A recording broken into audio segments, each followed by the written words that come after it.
Show me the cholo. Thank you so much for your continued support. Show me the cholo. Cholo. Hey, it's Annika here with Sniffdog. Getting a new puppy is such an exciting time. I know that feeling so very well. It can also be very, very daunting to know exactly how to start off on the right foot with your new puppy. I've got lots of tips today to make sure that you are confident when bringing your new puppy home. At Sniffdog, we're here to teach you how to speak dog. If you can have a better understanding of your dog, you can have a relationship built off trust and fun. We want to come on this wonderful journey of pet ownership with you to help empower the love and connection between you and your pup. So you're freaking out about bringing your new puppy home, you're overwhelmed by all the stuff you've read online, and you're not quite sure where to start. Don't fret. I'm here today to make sure that you have all the tips that you need to move forward with confidence and know exactly what to do in the first few days that you have your new best friend home with you. Don't forget to download the training tip sheet with all of today's tips in a beautiful little PDF file. I made it for you so you remember all of today's handy little tips when you're in a hurry and you've got a puppy biting at you. Today's 3 training tips are: tip number 1, build a bond with your puppy on day 1. Tip number 2, set the puppy up with a puppy pen and crate area. And tip number 3, get your puppy accustomed to the crate at night.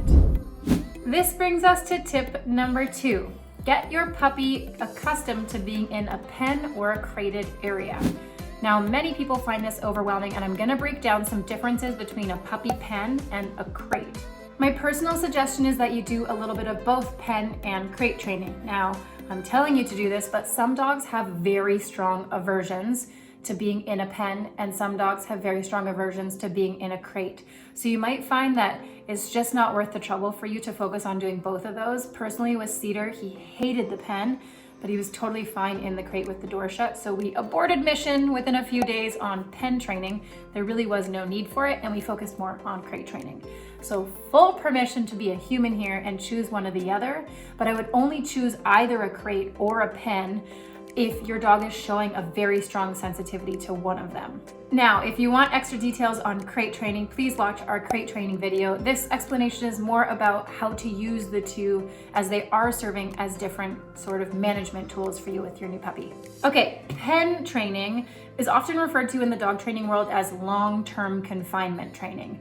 It just means you're gonna use the pen for your puppy as the space that they go when you can't watch them, but you're still home. When you're showering, when you're cooking dinner, when you're doing the dishes, when you're tired of your puppy biting at you, you're so encouraged by me to just plop them into their pen area, which ideally has their crate in it. So the pen should feel like sort of their own bedroom that they frequent all throughout the day for really short periods or even longer periods for nap times. Getting your new puppy accustomed to being in the pen separated from you within the first few days of being with you is key.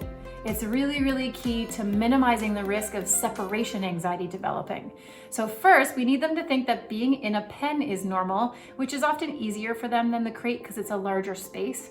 And we also use it more frequently for short periods, which normalizes it faster. Now, in this pen, there should be their crate, there should be a water dish, maybe a handful of plush toys or tug toys or chew toys for them. And if you have a really small breed, you can include a pee pad in the pen with them. P.S. If you have a pee pad destroyer, you'll know it within the first few days of having your puppy. There are these plastic covers that you can buy that the pee pad goes in so that they can't tear up the pee pad. So look into that at your local pet store if you have a pee pad in the pen and your puppy loves to destroy it.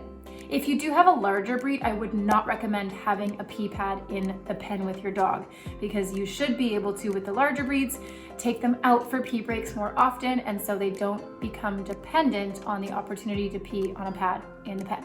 In my ideal world, your puppy sleeps in a crate in your bedroom, so you're able to hear when they are not feeling well or have to go to the bathroom in the night. A lot of people will have a crate in the daytime in the pen area in the common spaces of the home, and then a nighttime crate in the bedroom that's used specifically for sleeping at night. There's no pressure. I know a lot of you want to have your puppies downstairs or out of the bedroom. My recommendation for relationship building purposes is to start with the crate in the bedroom and work your way when your dog becomes accustomed to being in the crate, moving the crate farther and farther towards that daytime pen area where the crate during the day should be living. We'll chat more about nighttime routines and crate training in tip number 3. But back to tip number 2, it's really, really key that your dog get used to you not being in sight all the time, and being in and out of that penned area in a hurry for really short periods can be super helpful at normalizing that you go out of sight for 3 seconds and you always return. Now, if you've got a pen screamer like Mr. Cedar was, it's really important you recognize the same rules apply for pen training as they do for crate training. You never want to let them out of the pen for vocalizing. In fact, if you walk up to the pen and they're barking and you really need to let them out because you think they have to pee, you want to stand in front of the pen waiting for them to be sitting, not jumping, and quiet for at least 10 seconds. And once they're quiet, you can let them out of the pen and take them on the pee break or whatever it is that you needed to do. But major recommendation is do not let them out of the pen when they're vocal, because then you reward them for barking, and then crate training and pen training will become a major hassle for you. Okay, so I'm not sure if this has been totally clear yet, so I'll just give you a quick summary. Some dogs love the pen, some dogs hate the pen. The pen is used for short-term, very frequent, little putting them in for half an hour nap time. They've been teething or biting at you, little timeouts can happen in the pen. It can be a quick place that you put them for their meal time. It can be where they go for your meal time, but do not underestimate the power of pen training. How long do you use the pen? Usually until your puppy's potty trained or really comfortable in their crate, which can be up to about 4 or 5 months. I would not recommend leaving your dog in their pen without you home. It's really used as long-term confinement when you are home to save your plants and your carpet and your hands from getting all torn up by those teeth. One last helpful piece of information about pen training versus crate training. People often wonder why their dog comes with more of a challenge being confined. Genetics can play a part. Some breeds really struggle with being separated or confined by gates or pens or crates. The other thing is, environmentally, your dog is either going to be very used to that experience or not at all. Rescues might come with a little bit more of a sensitivity because maybe they were flown in a crate before they were crate trained, which made the crate a really scary place for them. If your dog was raised on a farm, often they were penned behind gates or fences a lot more than the average dog would be in a home environment, and so they often end up with some pen sensitivities. Oftentimes, breeders will give a head start for you if you're working with a really positive breeder that knows the influence of crate training early, and they might get you totally ahead of the average person with both pen and crate training, like I was lucky enough to have with Cedar. So having a sensitivity to the pen or crate really has to do with genetics and their past experiences with confinement, and less to do with you and your training. If you're really stuck with pen training or crate training, this video is not going to help you. Make sure you reach out to a positive reinforcement trainer that can help your dog get used to being separated from you. The key part here is people. You gotta start pen training from day one to normalize being separated or confined from the first day you get your puppy. I'm not telling you to leave them in there for 2 hours. I'm saying just normalize it for very short periods in the first few days that you bring your puppy home. Tip number 3, where the hell does my puppy sleep? Get your puppy accustomed to being in the crate at nighttime. As mentioned before, I'm a huge advocate of having your dog being in the crate at nighttime beside your bed, at least for the first few weeks. This is huge for relationship building purposes. Your smell is present, you being a safe person is present for them. It's hard for them to sleep at night when they're used to having the warmth of litter mates or mama bear with them. And so give them a break, let them sleep with you in your room for the first few weeks. I really, really recommend that. If that's a no-go for you and your family, no big deal, no judgment. You can totally just cancel out that advice and have them sleeping in a crate out of the bedroom. But if you have any trouble with getting them to acclimatize to that, you might need the help of a trainer. Having the crate really near your bed at nighttime is helpful for a number of things, not only relationship building, but also potty training and self-soothing. If your puppy starts whimpering in the night, they should be propped up on a piece of furniture right beside your bed so you can stick your hand up against the crate and whisper sweet nothings to your puppy that is not letting you sleep at all. You want to make sure that you're letting them out regularly for potty breaks. That depends on your dog's breed and size. I would usually recommend you let them out 2 to 3 times in the night on a schedule, and that will wean off over the weeks that you have them. But the first night, take them out 1 to 3 times preventatively to make sure that they don't wake you up whining, letting you know that they have to go to the bathroom. It's okay to let them whine and then let them out and take them to go to the bathroom, but you do risk rewarding them for whining, which could cause an issue of them wanting to be in the crate at night. If they don't want to be in the crate and they learn that vocalizing makes you open the door, you might end up with a lot more vocalizations. If you would have just had a schedule, it would have been easier for you to wake them up versus them wake you up, take them out to go to the bathroom and put them back in the crate. If there's any whimpering after you put them back in, you go back to the sweet nothings of your hand up against the crate, encouraging them and helping them self-soothe while being super close to your body and your head in your bedroom.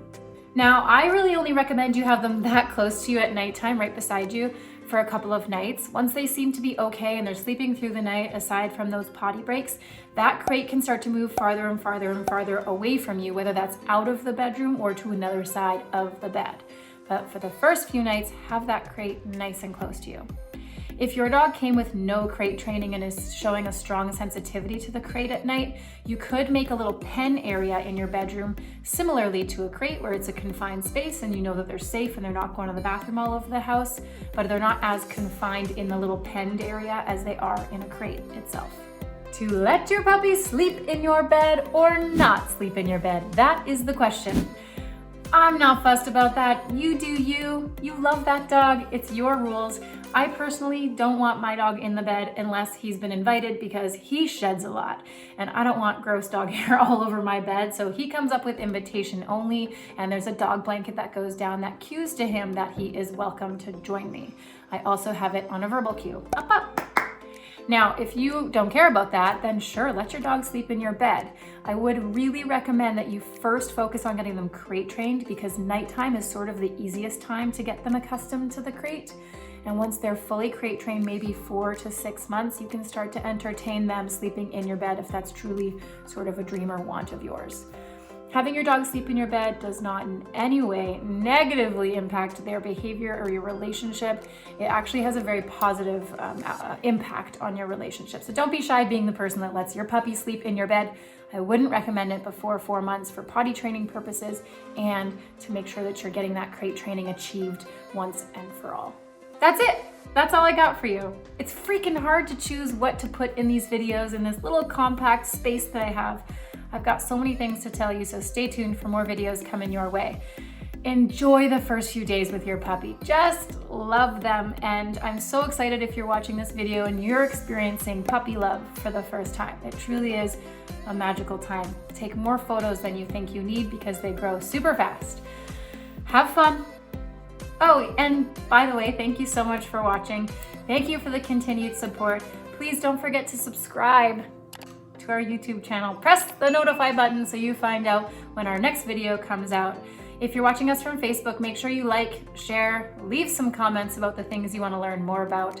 And don't forget to follow us on Instagram. I give so much free content away every day on Instagram with the help of our awesome Sniffdog team.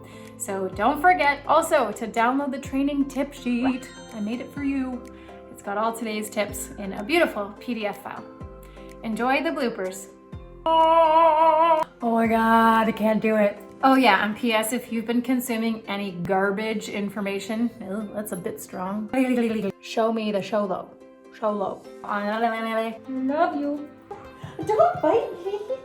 You're on camera. Come snuggle. Come snuggle.